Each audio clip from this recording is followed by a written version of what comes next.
Daniel, les manchettes des quotidiens israéliens sont ce matin encore d'ordre politique.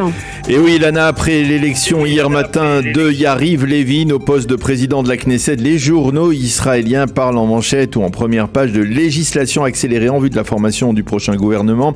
Le Israël Hayom annonce marathon législatif à la Knesset, tandis que le Premier ministre sortant Yair Lapid demande instamment au président de la commission électorale centrale de statuer sans délai s'il y a bien une non-calonne. Il s'agit de ce principe juridique d'infamie dans la condamnation d'Aryeh Deri à une peine de prison avec sursis pour infraction fiscale.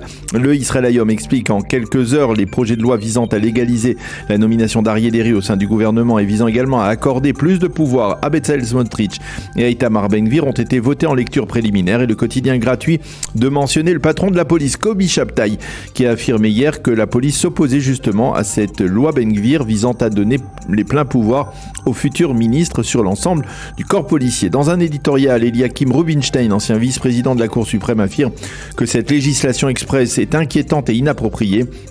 Selon lui, il n'est pas nécessaire d'amender une loi qui n'a pas besoin d'être corrigée.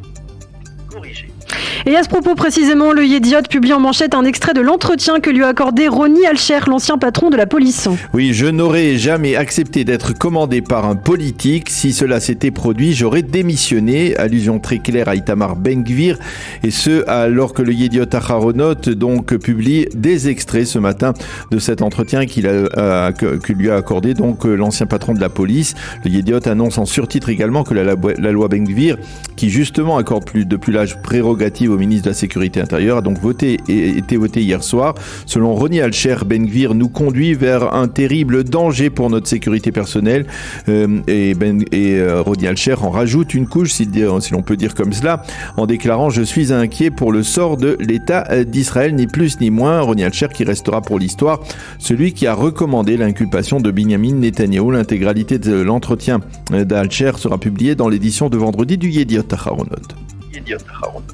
Et puis en marge, la classe politique était hier en effervescence à la suite des révélations de la chaîne 12 sur le contenu de l'accord de coalition entre le Likoud et le judaïsme de la Torah. Oui, en effet, selon les révélations de la chaîne 12, l'accord donnait le sentiment que les orthodoxes avaient réclamé l'arrêt de la production d'électricité durant le Shabbat, ainsi que l'obligation dans les programmes scolaires d'étudier le Talmud, la Gemara. Cela a obligé Binyamin Netanyahou à monter au créneau du haut de la tribune de la Knesset. Hier, le futur Premier ministre a tenu à rassurer l'ensemble des Israéliens.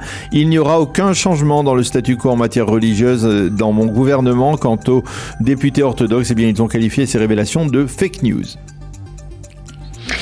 Le Israël Hayom déplore dans son édition de ce matin que le ministère de l'Éducation ait été amputé d'une partie de ses prérogatives. Oui, et le résultat, c'est que personne apparemment ne souhaite aujourd'hui endosser la responsabilité d'un ministère de l'Éducation affaibli. Noah Dvir rappelle dans son éditorial que de tout temps, le ministère de l'Éducation nationale a été l'un des 5 portefeuilles les plus importants du gouvernement israélien, avec à la clé des budgets qui se chiffrent en dizaines de milliards de shekels. Mais désormais, avec la nouvelle répartition des pouvoirs, le ministre de l'Éducation se retrouve sans réel moyen de mener un programme d'envergure pour les écoliers et lycéens israéliens.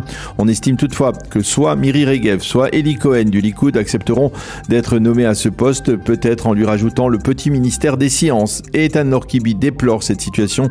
Il écrit dans un éditorial consacré à ce dossier que le Likoud doit mener une série de réformes d'envergure au sein du ministère de l'Éducation nationale pour le bien de l'ensemble de la population israélienne.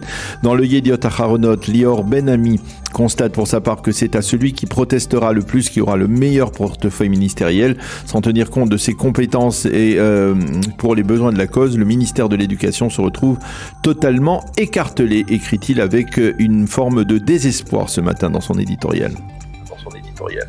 En page intérieure, le Yediot Aharonot nous détaille par ailleurs les 5 points d'opposition de l'administration Biden face au gouvernement Netanyahou qui est en train de se former. Oui, selon le Yediot Aharonot, le futur gouvernement israélien va très vite se retrouver confronté à une opposition non seulement de l'intérieur, mais également de la part de la communauté internationale et en particulier de la part de l'administration Biden. Premier point d'opposition, la poursuite des descentes militaires de Tzahal et de la police israélienne dans Jenin. La critique américaine face à la mort de l'adolescente palestinienne en début de semaine, cette adolescente qui filme une fusillade est la preuve que les Américains entendent freiner ces activités sécuritaires israéliennes. Second point, les Américains et la communauté internationale ne permettront pas l'évacuation de Khan el-Ahmar, ce village bédouin en Judée, considéré comme illégal par la Cour suprême israélienne elle-même. Troisième point, une autre évacuation dans la zone C de terres sur lesquelles ont été construits par moins de 19 villages palestiniens. Quatrième point, le développement de la zone dite E1, située près de Ma'ale Adomim, une zone qu'Israël veut développer pour permettre justement une continuité territoriale